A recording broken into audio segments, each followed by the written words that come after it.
After my test for my so-called mystery illness, the nurse slipped a letter into my purse. "Madam, run from your family now." I froze instantly. But that night, I realized she had saved my life. 30 cops dragging my daughter-in-law away. "I'm glad to have you here. Follow my story until the end, and comment the city you're watching from, so I can see how far my story has reached. I'm Thelma, and at 63, I never imagined that a simple hospital visit would change everything I thought I knew about my own family. That Tuesday morning started like any other, with me dragging myself out of bed, feeling exhausted despite sleeping 10 hours. The persistent fatigue had been my constant companion for months, along with dizzy spells that came out of nowhere and stomach problems that made eating a daily struggle. My son Marcus had insisted I see Dr. Williams again. "Mom, you can't keep feeling this sick," he'd said, though his voice carried more annoyance than concern. Oilia, my daughter-in-law, had been even more insistent. "Thelma, you really need to find out what's wrong. We're all so worried about you," she'd said with that sweet smile that never quite reached her eyes. The medical center was bustling with its usual morning rush. I'd been coming here for 3 months, test after test, and still no clear answers. Dr. Williams called it a mysterious condition. That phrase that doctors use when they don't know what's happening to you. Blood work, MRIs, endless consultations, and still I felt like I was slowly fading away. I sat in the waiting room, my hands trembling slightly as I held my purse. The trembling had started about 2 weeks ago, just another symptom to add to my growing list. Around me, other patients waited with that same mixture of hope and dread that comes with medical appointments. Some looked worse than others, but I wondered if I looked as awful as I felt. Thelma Richardson. The nurse's voice cut through my thoughts. She was a woman about my age, with kind eyes behind wire-rimmed glasses and graying hair pulled back in a neat bun. Her name tag read Sarah. I followed her down the familiar hallway, past rooms where other people were getting answers I desperately needed. Sarah was unusually quiet as she took my vital signs. Usually the nurses here were chatty, asking about family or the weather, but Sarah seemed nervous, constantly glancing toward the door. "How have you been feeling, honey?" she asked, but her voice was strained. "About the same," I replied. "Tired, dizzy? Some days I can barely get out of bed. My daughter-in-law has been such a help, though. She makes all my meals now, helps with my medications. I don't know what I'd do without her." Something flickered across Sarah's face when I mentioned Oilia. She busied herself with checking my blood pressure, but I caught the way her jaw tightened. "Mrs. Richardson," she said carefully, "have these symptoms been consistent? Do they happen all the time? Or are there periods when you feel better?" I thought about it. Well, now that you mention it, I did feel a bit better last weekend when I visited my sister in Phoenix. But as soon as I got home Monday night, I started feeling awful again. Sarah's hands stilled on the blood pressure cuff. She looked at me for a long moment, and I saw something in her eyes that made my stomach clench. It wasn't just concern, it was fear. "Mrs. Richardson, I need to step out for a moment. Dr. Williams will be with you shortly," she said, her voice barely steady. After she left, I sat on the examination table, my legs dangling like a child's. The room felt colder somehow, and that persistent nausea that had become my constant companion seemed to intensify. I reached for my purse to find some antacids when I noticed something strange. There was a folded piece of paper sticking out of the side pocket, a pocket I never used. My heart began to race as I pulled it out with shaking fingers. The paper was white, folded small, and written in neat handwriting that I didn't recognize. I unfolded it slowly, and the words hit me like a physical blow. "Mrs. Richardson, leave your house immediately. Do not eat anything your family prepares. Do not take any medications they give you. Your life is in danger. Trust no one in your family. Go somewhere safe and call the police. This is not a joke. Someone is trying to hurt you very slowly. I've seen this before. Please, please listen to me. A friend who cares." My hands began shaking so violently I almost dropped the note. The words blurred as my eyes filled with tears. This had to be some kind of mistake, some cruel joke. But who would joke about something like this? And how did this note get in my purse? Sarah. It had to be Sarah. She was the only one who had been close enough, and her strange behavior suddenly made sense. But why would a nurse I barely knew risk her job to warn me about my own family? Dr. Williams came in then, his usual professional smile in place. "Thelma, how are we feeling today?" I quickly stuffed the note back into my purse, my mind reeling. "Fine," I managed to say, though my voice sounded strange even to me. He reviewed my latest test results, the same inconclusive findings we'd been seeing for months. "I'm afraid we're still looking at an unknown condition," he said. "Sometimes these things resolve on their own, but I want to run a few more specialized tests." I nodded, but I wasn't really listening. My mind was racing, trying to process what the note meant. Someone was trying to hurt me in my own home. It was impossible. Marcus would never hurt me. He was my son, my only child. And Oilia, despite our occasional differences, had been nothing but helpful during my illness. But as I sat there, fragments of memories began surfacing. Oilia always insisting on preparing my meals herself, even when I said I wasn't hungry. The way she'd appear with my evening medications, making sure I took them while she watched. How she discouraged me from visiting friends or going out alone, saying I was too sick and might collapse. "Mrs. Richardson," Dr. Williams was looking at me with concern. "Are you all right? You look pale." "I'm just tired," I said, forcing a smile. "Can I go home now?" 20 minutes later, I was sitting in my car in the hospital parking lot, staring at the note again. My hands had stopped shaking, but my mind was in chaos. Part of me wanted to crumple up the paper and forget about it. Part of me wanted to drive straight to the police station. Instead, I started the car and drove home, the note burning like fire in my purse. As I pulled into my driveway, I saw Oilia's car already there. She must have left work early again, claiming she needed to check on me. Through the kitchen window, I could see her moving around, probably preparing another one of her special meals to help me feel better. For the first time in months, looking at my own home filled me with dread instead of comfort.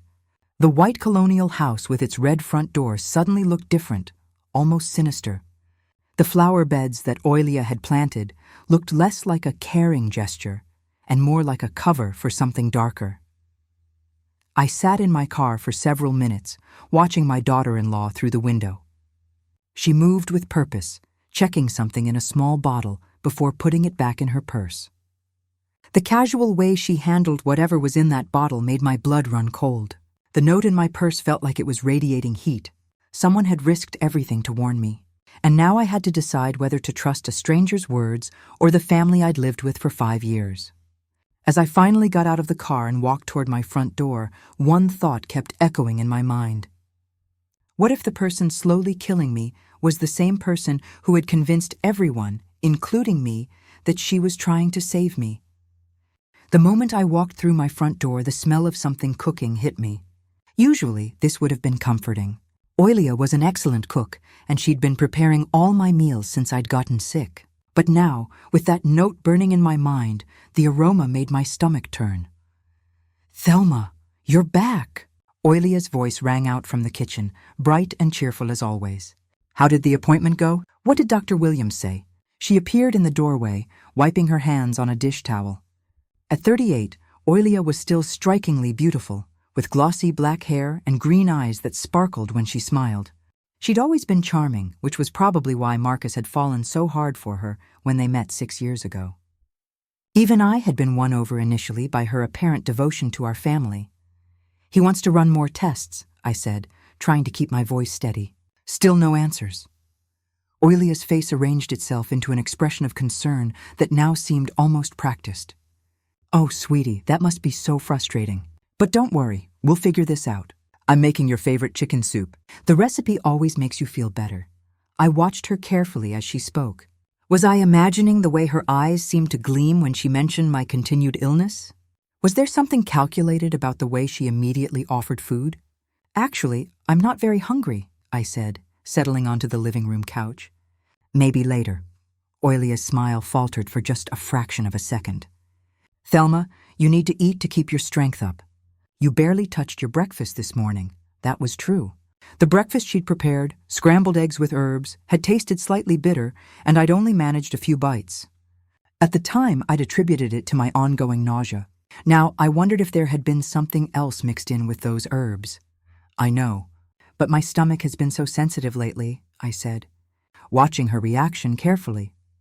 "All the more reason to have some gentle soup," she persisted, moving closer. "I added some special ingredients that should help settle your stomach. Trust me, I've been researching natural remedies for digestive issues. The word special sent a chill down my spine. I thought about the note's warning. Do not eat anything your family prepares. What kind of special ingredients? I asked as casually as I could manage. Oh, just some herbs I picked up at that health food store downtown. Ginger for nausea, chamomile for calm, and a few others that are supposed to help with digestion and energy. She spoke quickly, almost defensively. I've been so worried about you, Thelma. You're getting so thin and weak. I had lost weight, about 20 pounds over the past 3 months. Everyone had attributed it to my mysterious illness. But what if it wasn't mysterious at all? That's very thoughtful of you, I said, forcing a smile. But I think I'll just rest for now. Oilia's jaw tightened almost imperceptibly. You know, Thelma, I'm starting to wonder if we should consider getting you some professional help. Not just medical, but maybe someone who can assist with daily care. You seem to be getting more confused lately. Confused? This was the first time she'd mentioned anything about confusion. What do you mean? Well, yesterday you couldn't remember taking your morning medications, even though I watched you take them. And last week you forgot that we'd agreed you shouldn't drive yourself to appointments anymore. I stared at her. I remembered taking those medications perfectly well, the little white pills that Oilia always handed me with a glass of water. And I'd never agreed to stop driving. She'd simply started insisting on taking me places, saying I looked too dizzy to be safe behind the wheel. I remember taking the medications, I said firmly. Oilia's expression shifted to one of gentle pity. Oh, sweetie, that's exactly what I'm talking about. Memory issues can be a sign of serious underlying conditions. Maybe we should mention this to Dr. Williams. My heart began to race. Was she trying to make me seem mentally incompetent? The note had warned me not to trust anyone in my family, but surely this was just Oilia being overprotective, wasn't it? Where's Marcus? I asked, suddenly needing to see my son. He had to work late again. Another crisis at the firm. Oilia sat down across from me, her green eyes studying my face intently. But he's been so worried about you. We both have. Sometimes we lie awake at night, talking about what we can do to help you get better. The way she said we made something cold settle in my stomach. Marcus and I had always been close, especially after his father died 8 years ago. But since he'd married Oilia, I'd noticed changes in our relationship. He seemed more distant, more likely to defer to his wife's opinions about my care. I think I'll call him, I said, reaching for my phone. Oh, don't bother him at work, Oilia said quickly. You know how stressed he gets when he's interrupted during important meetings. Besides, there's nothing urgent to discuss, is there? There wasn't anything I could explain without sounding paranoid. How could I tell my son that a nurse had slipped me a note warning me about my own family? How could I voice suspicions that had no basis except a stranger's warning and my own growing unease? I suppose you're right, I said. But I made a mental note to call Marcus later from my bedroom. Oilia smiled, but something about it seemed different now. Why don't you go lie down for a bit? I'll bring you some tea in a little while. That herbal blend that always helps you sleep. Sleep. I'd been sleeping so much lately, often for 12 or 14 hours at a time, and still waking up exhausted. Was that part of my illness or something else entirely? Actually, I think I'll stay up for a while, I said. Maybe watch some television. Again, that flash of annoyance crossed her features. Thelma, you need your rest. The doctor said sleep is crucial for recovery. Had Dr. Williams said that? I couldn't remember him emphasizing sleep specifically, but my memory had been fuzzy lately. Or had it? Was I actually having memory problems, or was I being told I was having them? I went to my bedroom, claiming I wanted to change clothes, but really, I needed a moment alone to think. I locked the door behind me and pulled out the note again, reading it more carefully this time. I've seen this before, it said. That phrase stuck with me. Seen what before? Someone being slowly poisoned by their own family? The thought was so horrible I almost couldn't entertain it, but the evidence was starting to mount in my mind. My symptoms only seemed to worsen at home. I felt better when I was away, like during my visit to my sister. Oilia was always the one preparing my food and handing me medications. She was discouraging me from seeing friends or going out alone. She was suggesting I was becoming confused and forgetful. She was positioning herself as my primary caregiver while simultaneously making me seem incompetent. I looked at myself in the mirror above my dresser. The woman staring back at me was pale and thin with dark circles under her eyes. I looked sick, possibly dying. If someone wanted to harm me slowly, this is exactly how I would look. My phone buzzed with a text from Marcus. Mom, Oilia says, you seemed confused again today. Are you okay? Maybe we should look into getting you some help. I stared at the message, my hands trembling again. When had I seemed confused? During our brief conversation about the doctor's appointment, there had been nothing confused about that interaction, but somehow Oilia had already spun it differently to my son. I started to type a response, then stopped. What could I say? That I thought his wife was slowly killing me based on a note from a stranger? That I was starting to believe my own daughter-in-law was some kind of predator? Instead, I typed, I'm fine, just tired. We'll talk tomorrow. But as I hit send, I knew that tomorrow might be too late. If the note was right, if someone really was trying to hurt me, then every meal, every pill, every cup of tea was potentially bringing me closer to serious harm or worse. I heard Oilia's footsteps in the hallway approaching my door. Thelma, I have that tea ready for you, the one that helps you sleep. I looked at the door, my heart pounding. On the other side stood either a caring daughter-in-law with a cup of healing tea or a predator with another dose of whatever was slowly destroying my health. For the first time in months, I knew I had to find the courage to find out which one was true. Just a minute, I called to Oilia through the door, my voice barely steady. I'm changing clothes. I heard her pause outside my room. Of course, take your time. The tea will stay warm. The tea, the same herbal blend she'd been bringing me every night for months. The one that made me sleep so deeply I often couldn't remember my dreams. The one that left me groggy and disoriented the next morning.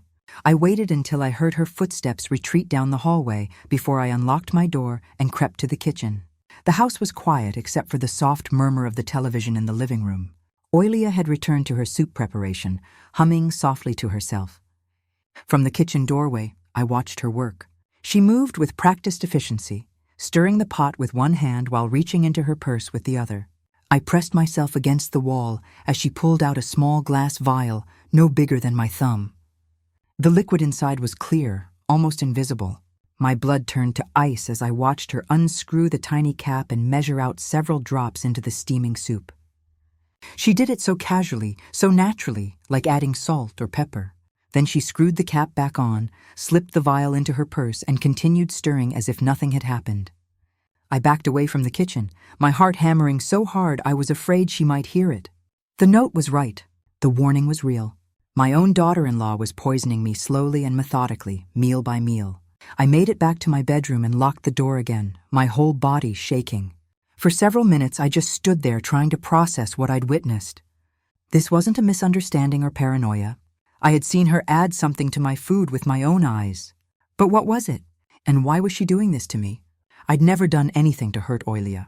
I'd welcomed her into our family, helped plan their wedding, given them money for their down payment on the house they lived in next door. What could possibly motivate her to want me dead? Thelma. Her voice came through the door again, sweet and concerned. Your soup is ready. I brought it up with your tea. I heard the soft clink of dishes being set down outside my door, the same dishes that had been slowly killing me for months. Thank you, I managed to call out. I'll get it in a minute. Are you sure you're feeling all right? You sound strange? Strange? Of course I sounded strange. I'd just discovered that the person I'd trusted to care for me was systematically destroying my health. But I couldn't let her know that I knew. Not yet. Just tired, I said. The appointment took a lot out of me.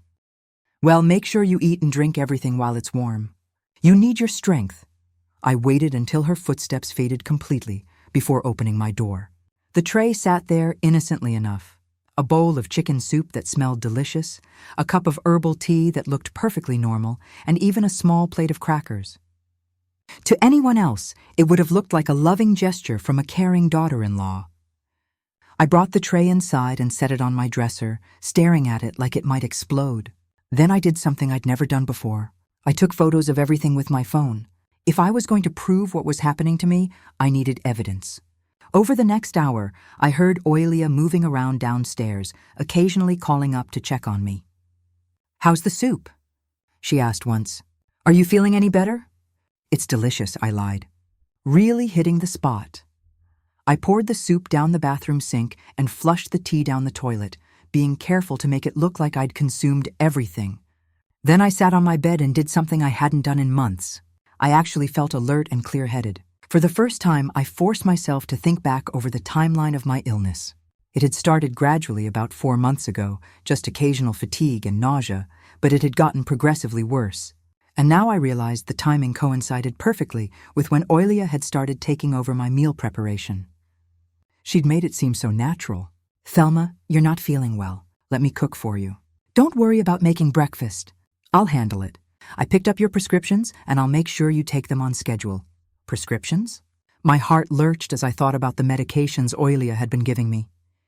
I went to my bathroom cabinet and pulled out the bottles. 3 different prescriptions, all for various symptoms I'd been experiencing. But when I looked at the labels more carefully, something was wrong. The pharmacy labels were legitimate, but they were old, from over 6 months ago, before I'd gotten sick. These bottles should have been long empty, but they were still half full. What had Oilia been giving me instead of my actual medications? I unscrewed one of the caps and shook a few pills into my palm. They looked right, but I wasn't a pharmacist. For all I knew, these could be anything. More pieces of the puzzle were falling into place, and the picture they formed was terrifying. My phone rang, startling me. Marcus's name appeared on the screen. "Hi, sweetheart," I answered, trying to sound normal. "Mom, Oilia told me you seemed really out of it today. She's worried you might need more intensive care. Maybe it's time we looked into assisted living facilities." Assisted living? My breath caught in my throat. "Marcus, I'm not that bad. I had a rough day, but—" "Mom, you've been getting worse for months. Oilia's been keeping track of everything. Your memory lapses, the confusion, the times you've seemed disoriented. She's been documenting it all because she cares about you. Documenting it, creating a paper trail that made me look incompetent and in need of care. A paper trail that would justify putting me somewhere I'd be even more vulnerable, even more isolated from anyone who might notice what was happening to me. I don't want to go to assisted living," I said firmly. "It's not about what you want. Mom, it's about what's best for your health," Oilia thinks. "What do you think, Marcus?" I interrupted. "This is your mother you're talking about putting away." There was a pause. "I think Oilia knows more about medical care than either of us do. She's been researching your symptoms, talking to professionals. She only wants what's best for you." The betrayal hit me like a physical blow. My own son was taking his wife's side over mine, accepting her version of my condition without question. He'd known me for 34 years, but he was trusting someone he'd known for 6 years to make decisions about my life. "Marcus, I need to tell you something." "Mom, you sound agitated. Maybe you should take one of those sleeping pills Oilia got for you. We can talk about this when you're feeling better." The sleeping pills, another way to keep me docile and compliant while she slowly destroyed my health. "I love you, Mom," Marcus said before hanging up. "Everything's going to be okay, but everything wasn't going to be okay. I was trapped in my own home with someone who wanted me dead, and my son was helping her do it without even realizing it. I sat in the growing darkness of my bedroom, holding my phone and trying to figure out what to do next. I could call the police, but what evidence did I have? I'd seen Oilia put something in my soup, but I couldn't prove what it was. I had suspicions about my medications, but no proof they'd been tampered with. And who would believe me? A sick, elderly woman accusing her caring daughter-in-law of trying to kill her, especially when that daughter-in-law had been documenting my apparent mental decline for months. I thought about the nurse, Sarah, who had risked her job to warn me. The note had said she'd seen this before. I needed to find her to understand what she knew and how she'd recognized what was happening to me. But first, I needed to survive the night, and tomorrow I needed to start fighting back. A soft knock at my door interrupted my thoughts. "Thelma, I'm going to bed now. Do you need anything?" "No, thank you," I called back, my voice surprisingly steady. "Good night, Oilia. Good night. Sweet dreams, sweet dreams." As if she was wishing me pleasant thoughts while she plotted my destruction, as if she cared about my comfort while systematically destroying my health. I listened to her footsteps going down the hall to the guest room where she'd been staying to keep an eye on me while Marcus worked late. How convenient that she was always here, always available to prepare my meals and monitor my condition. For the first time in months, I didn't take any of the pills she'd left for me. I didn't drink the herbal tea. I didn't eat anything she'd prepared. And for the first time in months, I lay awake most of the night, alert and thinking clearly. By morning, I had a plan. I woke up feeling more alert than I had in months, which only confirmed my worst fears. After avoiding Oilia's medicine for just one night, The fog in my brain was already beginning to clear. I could think more sharply. My hands weren't trembling, and the constant nausea that had plagued me was noticeably better. Oilia appeared at my door at 7:30 sharp, carrying a breakfast tray. "Good morning, Thelma. How are you feeling today?" I studied her face carefully. In the morning light, she looked different to me now. The smile that had once seemed caring now appeared calculated. The concern in her green eyes looked more like assessment. "Better, actually," I said truthfully. "Much better." Something flickered across her expression. Disappointment, surprise. That's wonderful. But you know how these things go. You have good days and bad days. That's why it's so important to stay consistent with your medication and nutrition. She set the tray down on my bedside table. Scrambled eggs, toast, orange juice, and my morning pills arranged in a small dish. The same breakfast routine we'd established months ago when I'd first gotten sick. "I'm not very hungry this morning," I said. Testing her reaction. "Thelma, you have to eat. You've lost so much weight already." Her voice carried a note of urgency that I'd never noticed before. "Your body needs fuel to fight whatever's making you sick." "Maybe just the toast," I conceded, reaching for the least risky item on the tray. "And your medications," she pressed. Dr. Williams was very specific about taking them at the same time every day. I looked at the small dish containing 3 different pills. For months, I'd trusted Oilia to manage my medications, to pick them up from the pharmacy, to remind me when to take them. Now I wondered if any of them were actually prescribed by Dr. Williams. "You know what? I want to call Dr. Williams today," I said suddenly. "I want to review all my medications with him directly." Oilia's hand paused midway to fluffing my pillows. "That's not necessary. I have all the information from your last appointment. Besides, you know how busy his office is. I'd still like to call." "Thelma, you're starting to sound paranoid. This obsession with questioning everything isn't healthy." Her voice had taken on a different tone, sharper and more controlling. "It's probably another symptom of your condition. Paranoid." She was already laying the groundwork to dismiss anything I might say or do as a symptom of mental decline. But I was beginning to understand how this game was played. "You're probably right," I said, forcing myself to sound defeated. "I just wish I felt more like myself." Relief washed over her features. "I know, sweetie. That's why we're exploring other care options. Some place where professionals can monitor you around the clock." Around-the-clock monitoring by professionals who didn't know me, who would rely on Oilia's reports about my condition, who would see a sick, confused, elderly woman instead of a victim. "I suppose that might be best," I said quietly. Oilia's smile returned bright and victorious. "I'm so glad you're being reasonable about this. I've already started looking at some facilities. There's a lovely place about an hour away that specializes in memory care. Memory care for a condition I didn't actually have, caused by substances I didn't need to be taking." After Oilia left for work, I immediately called Dr. Williams' office. The receptionist was helpful but confused when I asked about my current medications. "Mrs. Richardson, I show that we haven't prescribed any ongoing medications for you. You had some routine blood work done, but Dr. Williams hasn't put you on any regular prescriptions." My hands started shaking again. But this time from anger rather than whatever Oilia had been giving me. "None at all?" "No, ma'am. Would you like me to check with the doctor? Maybe there's been some kind of mix-up." "Yes, please. And I'd like to schedule an appointment as soon as possible." "I can fit you in this afternoon at 3 soireaux if that works." After hanging up, I sat in my kitchen trying to process this information. If Dr. Williams hadn't prescribed any medications for me, then what had Oilia been giving me for months? And where had she gotten pills that looked legitimate enough to fool me? I needed to talk to Marcus to make him understand what was happening before it was too late. But when I called his office, his secretary told me he was in court all day. I tried his cell phone and got voicemail. "Marcus, it's Mom. I need to talk to you urgently. Please call me as soon as you get this message. It's about my health situation, and there are some things you need to know." Then I did something I probably should have done weeks ago. I called my sister Linda in Phoenix. "Thelma, how are you feeling, honey? You sounded so much better when you visited last weekend. Linda, I need to ask you something. And I need you to be completely honest with me.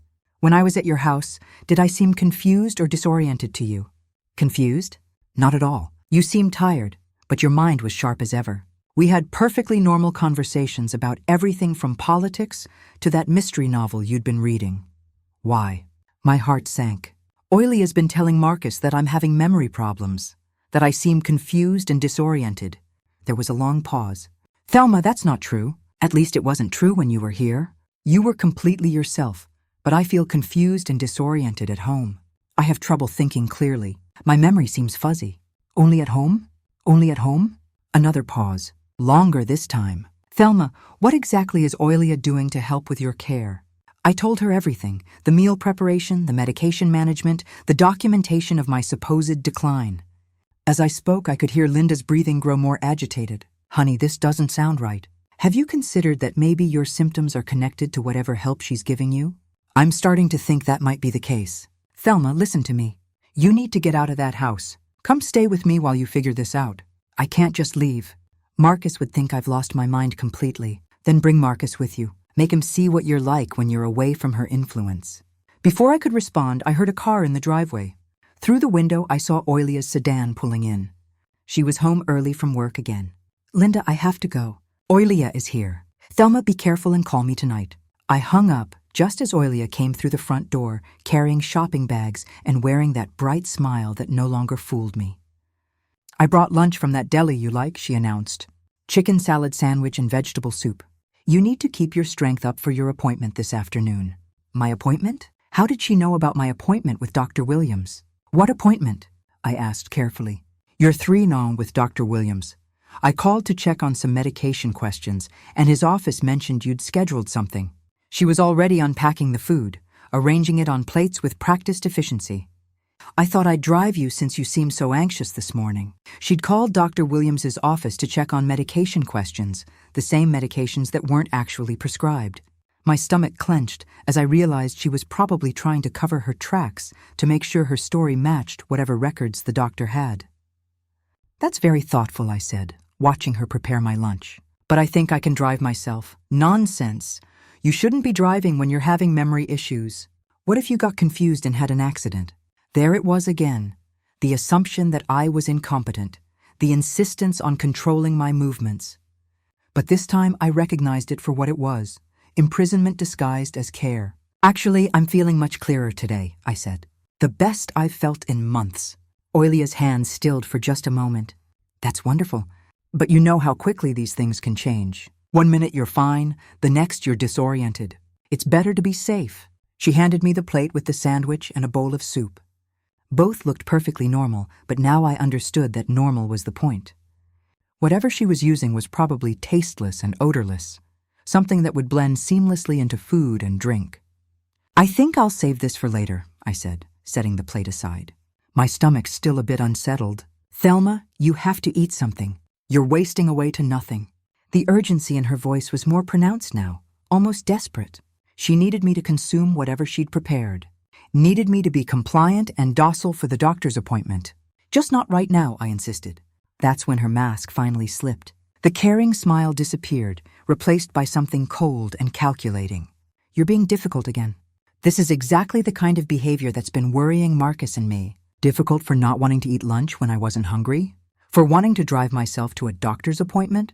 For questioning medications that weren't actually prescribed? I'm not trying to be difficult, I said quietly. I just want to understand what's happening to me. What's happening to you is that you're sick and you're getting worse. And the more you fight against the people trying to help you, the worse you're going to get. The threat was subtle but unmistakable. Continue resisting, and my condition would deteriorate faster. Stop fighting, and maybe the decline would be more gradual. But I wasn't going to stop fighting. Not now that I finally understood what I was fighting against. My phone rang, and Marcus's name appeared on the screen. Oilia watched me carefully as I answered. Mom, I got your message. What's this about? Marcus, I need you to come over right away. There are some things about my health situation that we need to discuss. Can't it wait? I'm swamped today, and Oilia said she's driving you to your appointment this afternoon. No, it can't wait. And I need you to hear this from me, not from Oilia. There was a pause, and I could practically hear him weighing his options. Mom, you're starting to sound really agitated. Maybe you should take one of your calm-down pills and we'll talk tonight. Calm-down pills? More medication that Oilia had convinced him I needed. Marcus, please. I'm your mother, and I'm asking you to come over right now. This is important. Another pause. Then reluctantly, fine, I'll be there in 20 minutes. As I hung up, I saw Oilia watching me with something that might have been respect. I'd managed to get my son to come over despite her subtle attempts to prevent it. But I could also see her mind working, calculating how to handle this new development. I'm glad Marcus is coming, she said finally. Maybe he can help you understand why you need more intensive care. 20 minutes later, my son walked through the front door, and I realized that this conversation would determine whether I lived or died. Because if I couldn't convince Marcus of the truth, I would be completely at Oilia's mercy. And mercy, I was beginning to understand, was not something she possessed. Marcus looked tired when he walked through the door, his suit wrinkled from a long day in court. At 34, he still had his father's strong jaw and serious eyes. But there was something different about him now, a distance that hadn't been there before his marriage to Oilia. "Mom, what's this emergency about?" he asked, glancing between Oilia and me. "I had to reschedule 3 meetings to get here." I took a deep breath, knowing this might be my only chance to save my own life. "Marcus, I need you to sit down. There are some things about my illness that I need to tell you." Oilia immediately moved to stand behind Marcus's chair, placing a protective hand on his shoulder. "Thelma's been having a really difficult day," she said softly. "I think the stress of being sick is starting to affect her thinking." "I'm thinking more clearly than I have in months," I said firmly, looking directly at my son. "Marcus, Dr. Williams hasn't prescribed any ongoing medications for me." "I called his office this morning to confirm." Marcus frowned. "What do you mean? You take 3 different pills every morning." "That's what I thought too. But when I spoke to Dr. Williams's office, they told me he hasn't put me on any regular prescriptions at all." Oilia's grip tightened on Marcus's shoulder. "Thelma, you're confused again. We've been over this with Dr. Williams multiple times. Maybe you're forgetting the conversations." "I'm not forgetting anything," I said, my voice stronger now. "And there's something else. I feel dramatically better when I don't take those pills or eat the food prepared for me. Yesterday, for the first time in months, I skipped everything she gave me. This morning, I woke up alert and clear-headed." Marcus looked uncomfortable, shifting in his chair. "Mom, you're starting to sound paranoid. Oilia's been nothing but helpful since you got sick." "Has she?" I stood up and walked to my purse, pulling out my phone. "Marcus, I want you to call Dr. Williams's office right now. Ask them specifically about my current prescriptions." "That's not necessary," Oilia interjected quickly. "I spoke to them this morning about her medication concerns. Sometimes elderly patients get confused about their treatments. Elderly patients." The way she said it made my skin crawl, like I was already mentally incompetent in her mind. "Then you won't mind if Marcus makes the call?" I said, holding out my phone. Marcus hesitated, looking between his wife and his mother. "Mom, this is getting weird.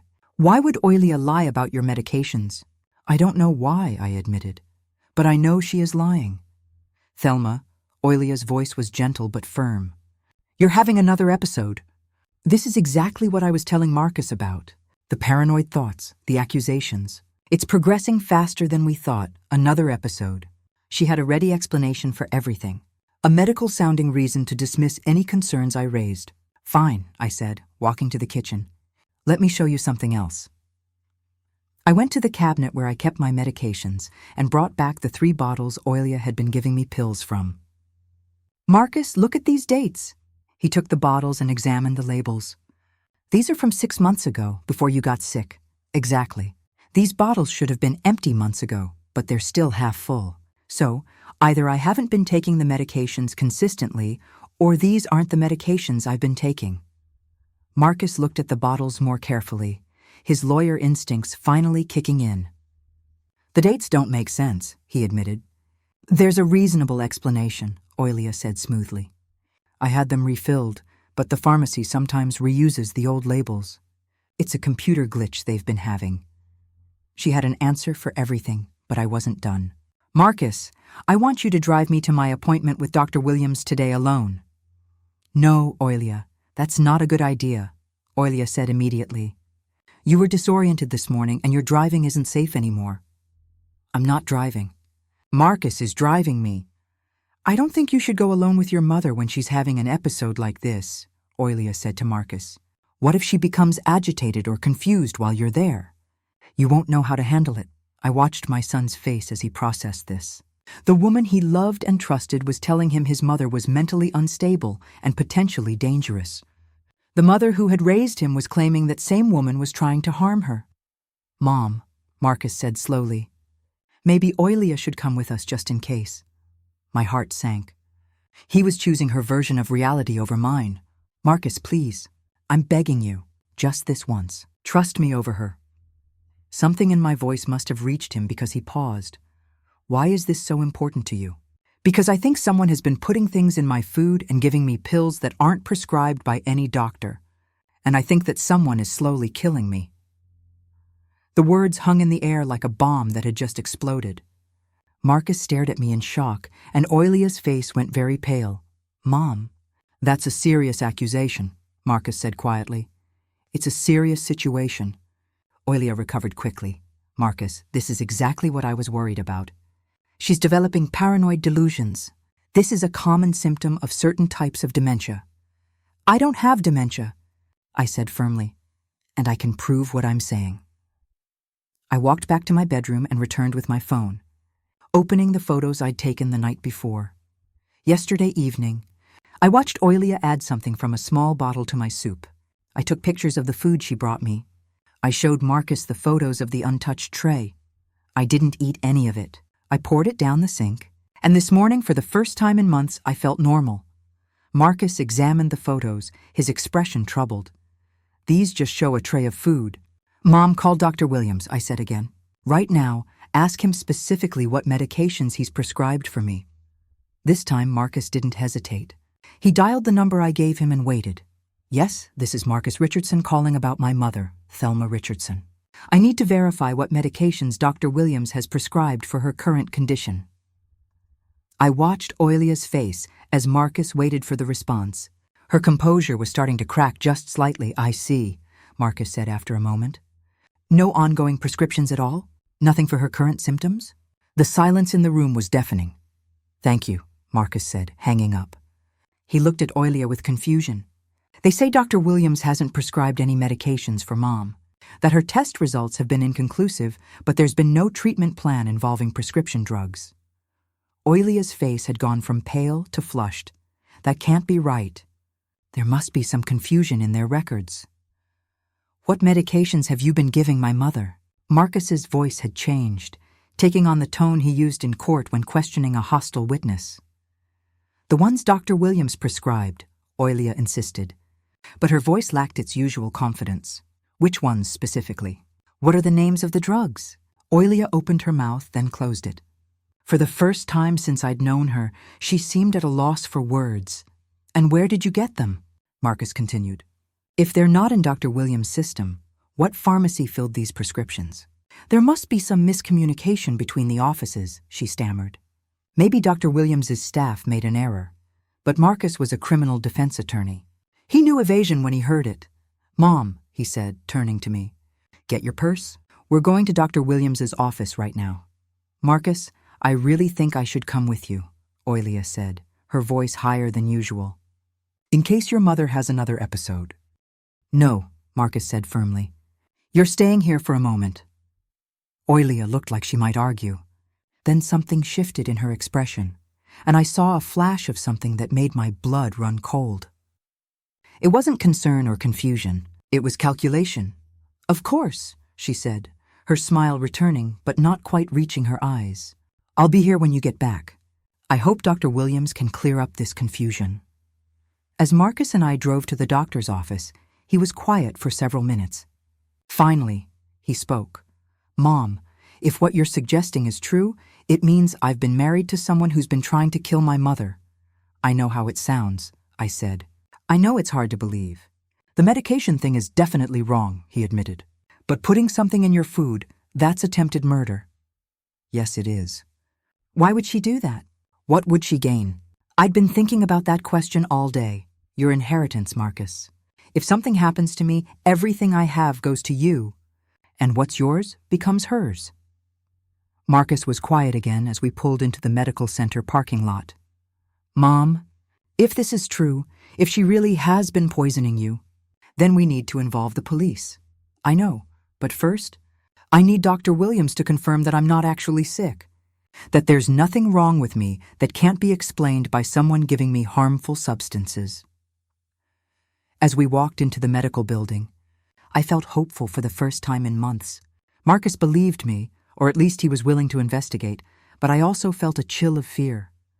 Oilia was back at my house alone with whatever substances she'd been using, and now she knew that I was onto her. What would she do when cornered? How far was she willing to go to protect her secret?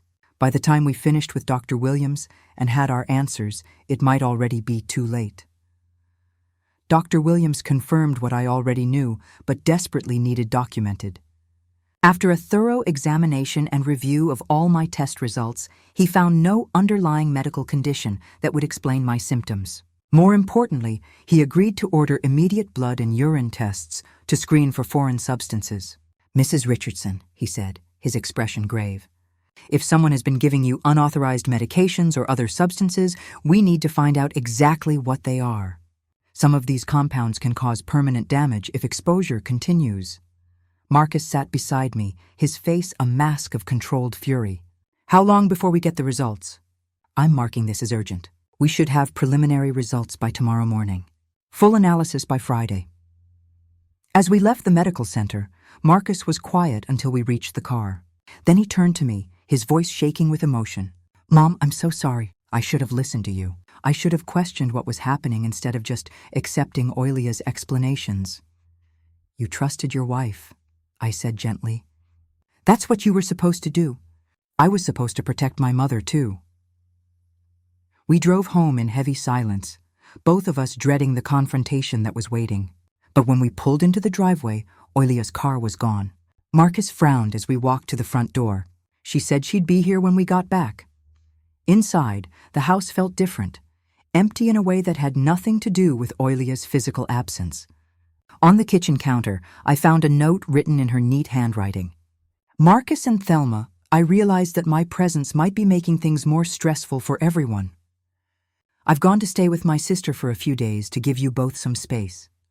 I hope Dr. Williams was able to help clarify things. Love, Oilia." Marcus read the note over my shoulder. "She's running or regrouping," I said. "This isn't over. I was right." The next morning, Dr. Williams called with the preliminary blood test results. I had significant levels of several substances in my system that had no business being there.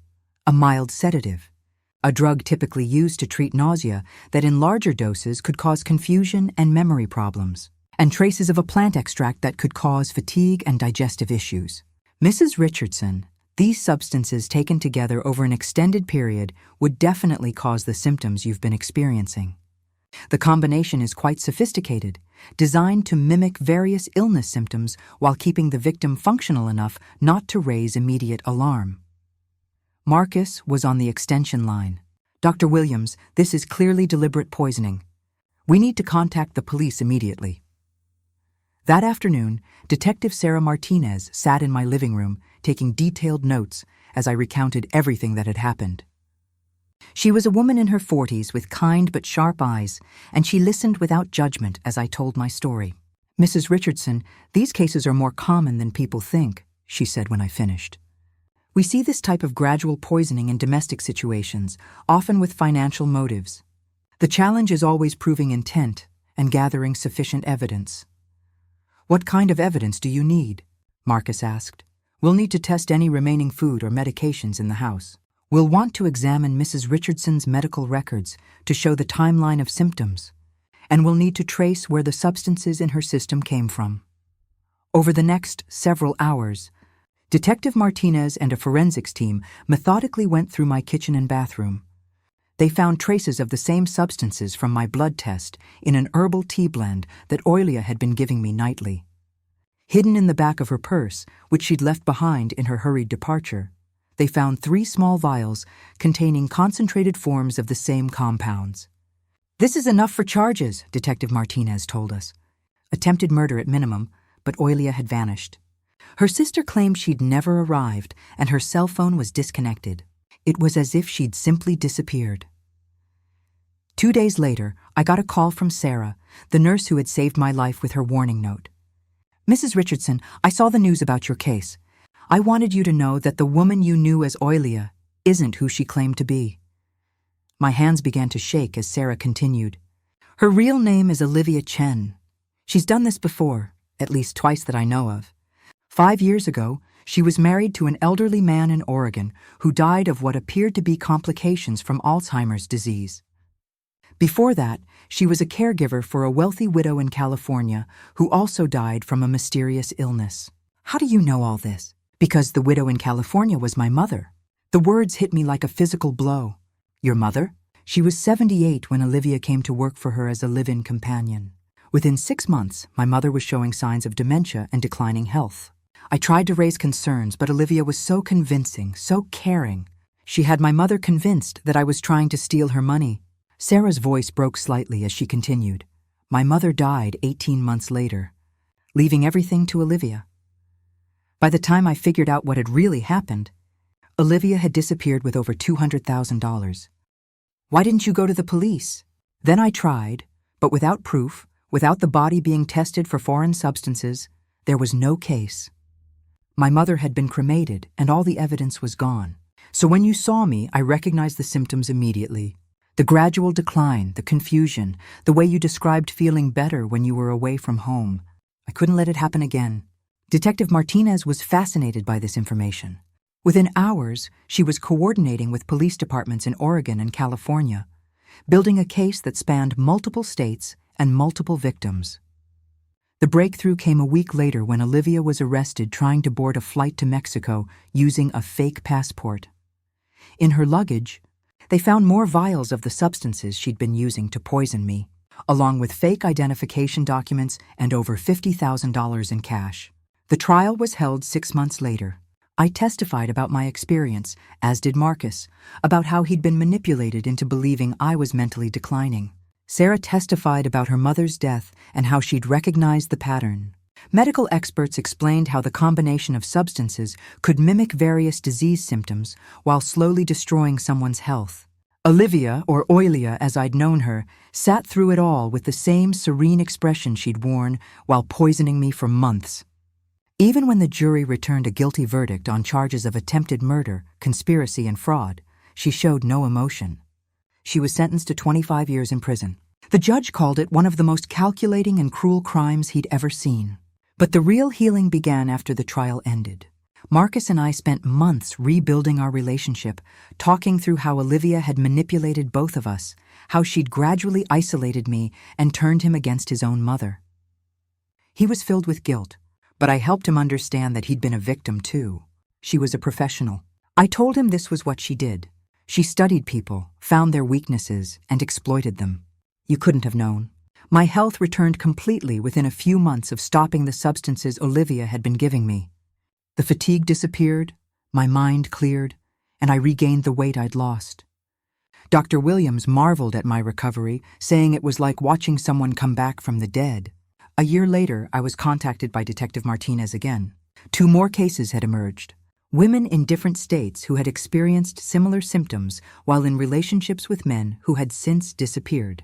The investigation into what they were now calling the caregiver murders was expanding. I testified as a witness in those cases too, helping other families understand what had happened to their loved ones. Sarah and I became close friends, bonded by our shared experience of nearly losing our mothers to the same predator. Today I'm 65 years old and healthier than I've been in years. I live independently in a small house near my sister Linda in Phoenix, where I moved after selling my old home. Too many bad memories there. Too many reminders of how close I came to becoming another of Olivia's victims. Marcus visits every few weeks, sometimes bringing his new girlfriend, a kind woman who reminds me what genuine care looks like. He's been in therapy working through the guilt and the realization that he'd been manipulated into nearly losing his mother. Sometimes I think about that day in Dr. Williams' office when I found the note in my purse. If Sarah hadn't had the courage to risk her job to warn a stranger, I would be dead now. Olivia would have continued her slow poisoning until my body could no longer fight off the toxins, and everyone would have mourned the sad decline of an elderly woman who'd succumbed to a mysterious illness. Instead, I'm alive, I'm free, and I'm helping other families recognize the signs of what happened to me. The police estimate that Olivia may have been responsible for at least 8 deaths over the past 15 years, all elderly people who died of apparent natural causes while in her care. The most important thing I learned is that evil rarely announces itself with dramatic gestures. It comes wearing a caring smile, offering help you didn't know you needed, slowly and methodically destroying your life while convincing everyone that it's trying to save you. But I also learned that sometimes when everything seems hopeless, help comes from unexpected places. A stranger's courage can save your life. Your own instincts, when you finally listen to them, can lead you to safety. I'm grateful every day that I found the strength to fight back, to question what everyone else accepted, to choose survival over compliance. Because in the end, that choice didn't just save my life. It helped put a predator behind bars and potentially saved countless other victims. The nightmares have mostly stopped now. The fear that every meal might be poisoned, that every act of kindness might hide malicious intent, those feelings have faded with time and healing. I trust people again, but I also trust myself more. I listen to my instincts, ask questions when things don't feel right, and never again will I let anyone convince me that my own perceptions are wrong. Most importantly, I'm no longer afraid. For months, I lived in terror of the person who was supposed to be caring for me. Now I live in peace, surrounded by people who genuinely love me, free from the shadow of someone who saw my death as a stepping stone to their own comfort. That's what real victory looks like. Not revenge, but simply the freedom to live without fear. Now, I'm curious about you who listen to my story. What would you do if you were in my place? Have you ever been through something similar? Comment below. And meanwhile, I'm leaving on the final screen 2 other stories that are channel favorites, and they will definitely surprise you. Thank you for watching until here.